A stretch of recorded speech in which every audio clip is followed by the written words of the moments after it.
from the very beginning, they're calling the victim a domestic terrorist. They're calling the actions of the agent involved as some form of defensive posture. We know that they've already determined much of the investigation, and even if they haven't, there is the appearance that there is some conclusion drawn from the very beginning. If not hide from the facts, why not embrace them? Our ask is really simple here. Our ask is to embrace the truth. Our ask is to include the Bureau of Criminal Apprehension in this process because we in Minneapolis want a fair investigation. Is it deeply concerning that this administration from the very get-go is drawing the conclusion that they may ultimately come to? Of course it is. And if you got nothing to hide from, then don't hide from it. Include local experts in the process.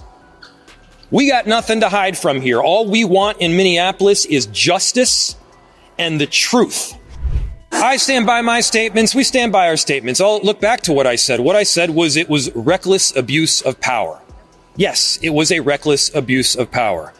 I said that what the narrative that the administration was pushing in the immediacy following this shooting was garbage and false and BS. It was. I stand by every one of those. Give me a break. No, he was not ran over. He walked out of there with a hop in his step. J.D. Vance, this concept of absolute immunity is pretty bizarre. How concerning is that, though? Very concerning. It's extremely concerning. In Minneapolis, when a tragedy strikes, there's one word that summarizes what is most important, and that word is integrity. This is not the time to bend the rules. This is a time to follow the law.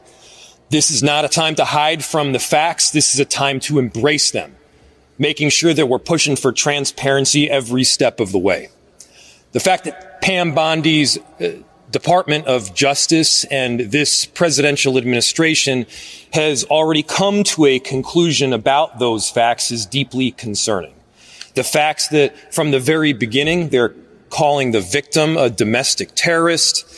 They're calling the actions of the agent involved as some form of defensive posture.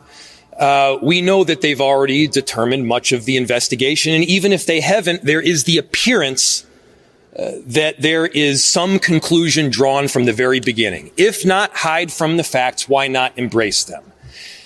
If it's not a problem to have additional people at the table that have a deep commitment to the process and transparency and have run these investigations before, then why not include them in the process? The Bureau of Criminal Apprehension at the state of Minnesota has consistently run these investigations before. They have done so without bias. They have done so with a great deal of expertise. This is not some radical way out there group. This is a group that is formed by experts who understand how to investigate. Many of them have been police officers themselves. So our ask is really simple here. Our ask is to embrace the truth. Our ask is to include the Bureau of Criminal Apprehension in this process because we in Minneapolis want a fair investigation. Is it deeply concerning that this administration from the very get-go is drawing the conclusion that they may ultimately come to? Of course it is. And if you got nothing to hide from, then don't hide from it. Include local experts in the process. We got nothing to hide from here. All we want in Minneapolis is justice and the truth. And speaking of the truth, let me give you another one. I have heard countless people talk about Minneapolis, many of them who have never been here, as some form of post-apocalyptic hellscape, as a place that is dangerous. Well, let me give you a statistic. 50% of the shootings that have happened thus far in Minneapolis this year have been ICE.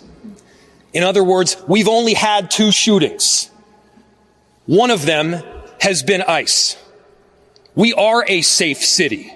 ICE is making it less so. We are a city of unity, but ICE is trying to divide us and tear us apart. For every one of the people that you see standing here behind me, they have more than 1,000 people behind them. They have people that are committed to their neighbors, committed to integrity, committed to justice, and committed to getting the truth. We will not back down from it. Yesterday, at her event in New York, the Homeland Security Secretary was actually asked specifically about the information sharing and the ability for locals to take some sort of investigative role here. And her answer was basically, well, they refuse to investigate illegal immigration, so why should we let them do that? I guess I'm wondering if that continues to be the answer to public pressure.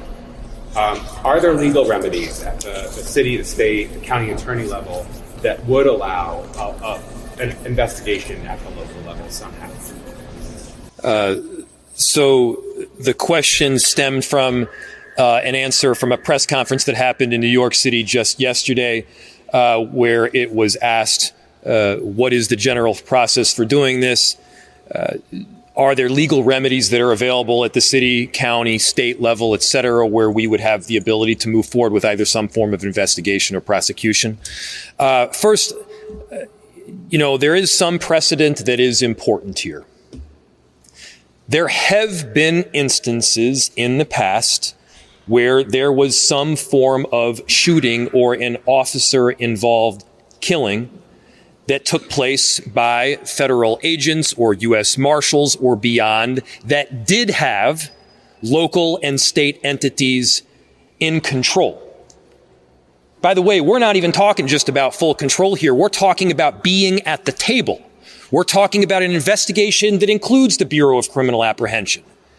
And for those that may say that we have a predetermined outcome, we are not the ones that are conducting the investigation.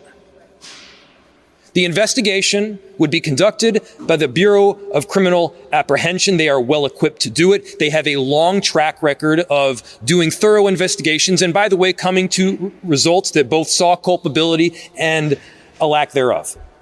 As far as the legal mechanism to do so, I'm not going to jump the gun here and give you a mechanism to prosecute through the county or the state before we actually know what that legal remedy looks like.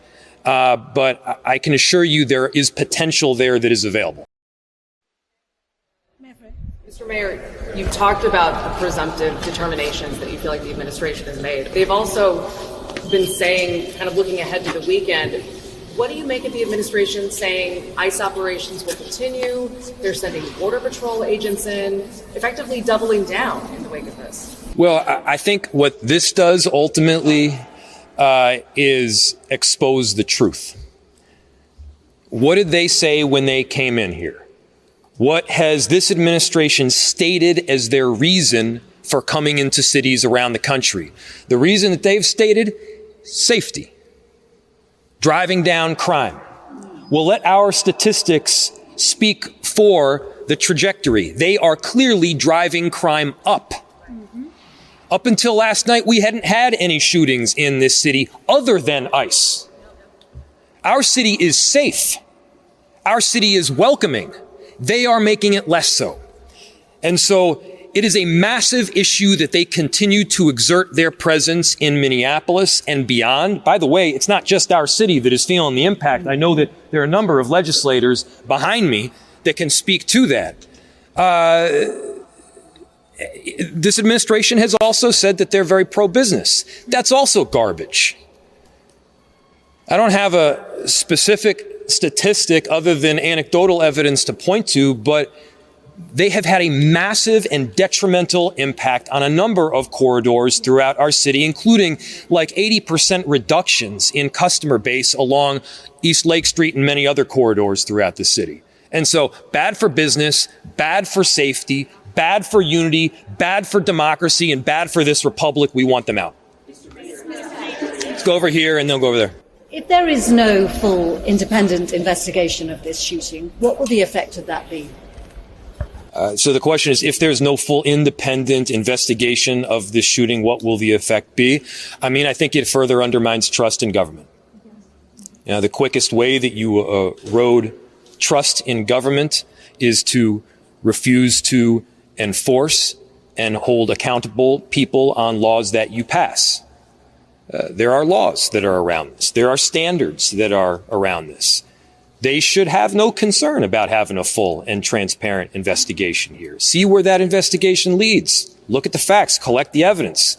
And the fact that they are for some reason concerned about having other, by the way, police involved, other law enforcement involved through the BCA, that is wildly concerning.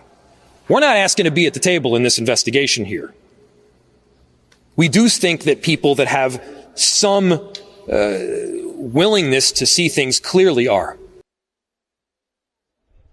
About what the Vice President J.D. Vance said yesterday, who blamed the victim, but also accused the media of lying about what happened. What would be your reaction? Well, I think we got to get to a point here where we're not trusting everything that they're saying, and I think you guys they're there at this point. I mean, I think he also asserted that because you work at the federal government, that you somehow have absolute immunity from committing crimes.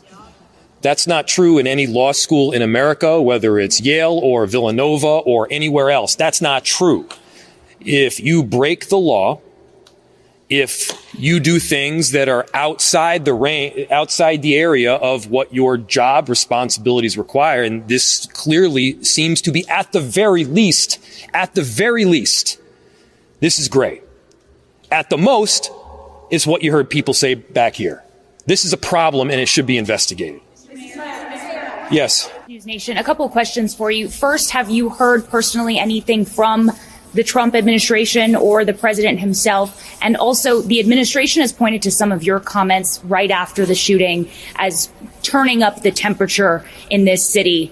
Yesterday, we did see some protests that, turned volatile at times. There was pepper spray. There was tear gas. Do you stand by your statements to telling ICE to... Yeah, they stand by their statements. Do you stand by your statements? Yes. I stand by my statements. We stand by our statements. I'll look back to what I said. What I said was it was reckless abuse of power. Yes, it was a reckless abuse of power. I said that what the narrative that the administration was pushing in the immediacy following this shooting was garbage and false and BS. It was. I stand by every one of those. And, this notion of inflammatory comments, I mean, come on, guys. I dropped an F-bomb. They killed somebody. Which one of those is more inflammatory? I'm going with the killing somebody. I'm going to do a couple more, and then I'm sure there's some other people behind me too. Yeah. Donald Trump has said that it's clear that Renee Good was not just trying to run this officer over, that she actually ran him over. J.D. Vance has promised this officer absolute immunity in this case. Is there any hope of an independent investigation? Yeah, that seems, the way you put it, it's pretty grim. What you just said, and I think, to repeat for everybody, Donald Trump said that Renee ran the ICE agent over. Don't take my word for it. Don't take their word for it. Watch the video from every single angle. I mean, the ICE agent walked away with a hip injury that he might as well have gotten from closing a refrigerator door with his hips. He was not injured. I've seen worse injuries from doing that. And so give me a break. No, he was not ran over. He walked out of there with a hop in his step. And so we just got to get to the point where we're at least operating from, hey, this is we're looking at it on the video screen. This is what we're seeing. Can we all see that he wasn't run over?